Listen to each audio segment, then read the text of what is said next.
years I've been driving this train, years in this lane, there's no stopping this flame. Cause I came to the game and I changed it to play how I like, rearranged it to my own domain. Yeah, I got what it takes, made lots of mistakes, taking shots, skipping breaks, feeling lost, feeling great.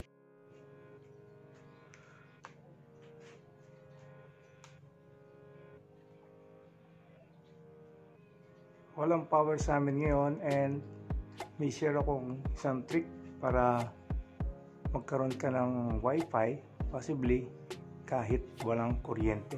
So kailangan natin itong power bank na may 2 amps na output. Yan, kailangan 2 amps. At kailangan natin itong adapter. Ano siya? 5 volts to 12 volts na DC converter, adapter. 60 pesos lang ata to sa Shopee at Lazada. Plus shipping siguro gagapos ka mga mahigit 100. So to bali yung dulo nito, pinutol ko lang kasi nag-loose na. Pinalitan ko lang yung dulo niya, pero parehas din yung mabibili mong adapter sa Shopee at sa Lazada. Ganito na yung dulo niya. So ano yung gagawin natin? Itong power bank, saksak natin. Power bank, yung 2 amps na output nya, saksak lang natin itong adapter. Yan, iilaw na siya. So gagawin niya, yung 5 volts na output nito, ko-convert niya ng 12 volts. Kasi itong router natin, si router ni Converge na fiber, ay 12 volts yung kailangan niya para gumana.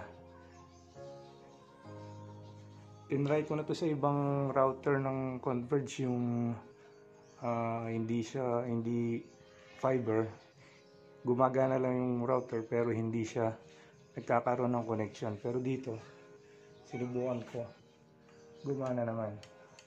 So very useful to pag emergencies na kailangan mo ng may brownout lang sa area ninyo. Possibly gumagana yung sa internet natin, may power pa rin sila. So pwede natin gamitin itong adapter na to para magkaroon tayo ng wifi. So check natin, saksak natin siya dun sa kung saan sinasaksak yung adapter. Yan, ito yung adapter ng router. So ginawa natin, sinaksak natin yung cable natin na DC na 5 volts DC to 12 volts DC. Kita nyo, umilaw na siya. Antayin lang natin fully umandar yung ating router. Yan, dalawa na yung ilaw. Pag umilaw na yung dito, may wifi na tayo, okay na. So possible na gumana to sa router ninyo. Depende kung enough na yung power na mapuproduce nito na kaya niyang pagganahin ng diretso yung router nyo. Kasi yung ibang router nga na tinas ko dati, umiilaw lang siya pero hindi siya nakaka-produce ng internet. Hindi niya kayang pagganahin ng todo yung router. Pero ito, kaya niyang pagganahin. So subukan nyo na lang. What if na kano lang naman to, mga 60 pesos lang. So bumili na kayo, sigurado may mga may mga power bank naman tayo, sigurado.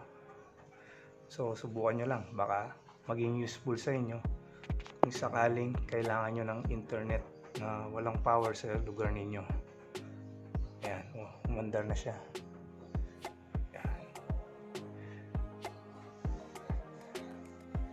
Wait lang ha. Check natin kung may internet na. Check natin kung may internet na.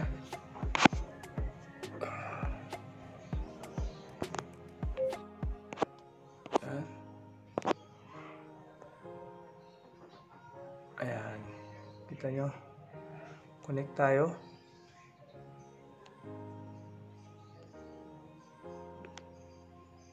no internet, pero ayan, connected na. May internet na tayo. Tingnan natin, gagana si YouTube.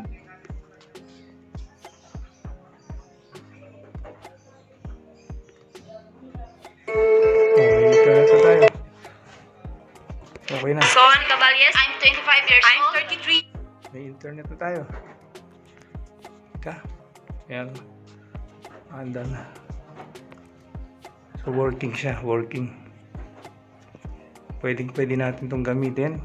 Yun nga, kung emergency, kailangan nyo ng internet na brownout sa area ninyo, useful itong maliit na cable na to. Gagamit siya. So yun lang.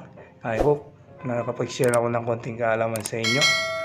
At kung bago ka pa lang sa aking YouTube, huwag niyo pong kalilimutang mag-subscribe. Thank you.